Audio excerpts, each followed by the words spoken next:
Apollo 8, this is Houston. It's a good picture of the horizon. We can't see many terrain features as yet. Apollo 8, Houston, we're beginning to pick up a few craters very dimly. The whole thing is pretty bright. Roger, there's not much definition up here either out on the horizon. We're now approaching the craters C and BAFTA. I was immediately moved to tears. My daughter said to me, "Why are you crying?" I said, "I'm not crying, I'm just humbled." It was very cool because it was really big and you could lie underneath it and have photos where you hold it. You come off the busy street and everyone just stops and there's like a sense of stillness as it's spinning around really slowly. I just felt really proud in a weird way as well. All of your senses are involved.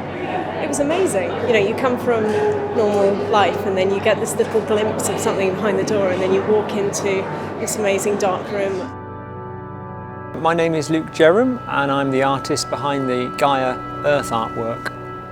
Humanity has been staring at the moon for 200,000 years. The moon has inspired so much music and mythology and literature in every culture right around the world. Whereas it's only been 50 years that humanity has been able to see our planet Earth, from space as a blue marble floating in the blackness of space.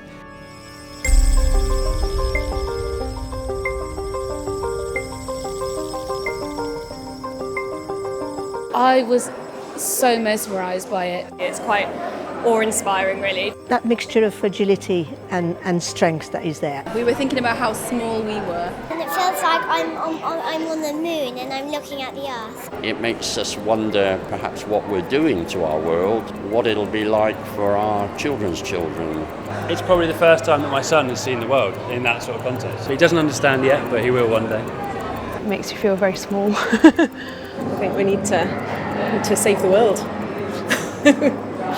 I'm hoping when people come and see this Earth artwork, they'll realise the beauty and the fragility of our planet, and that actually it's our only home and we really have to look after it.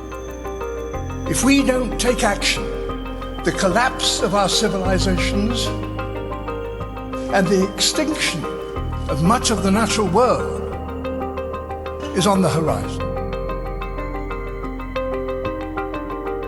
Together, we can make real change happen.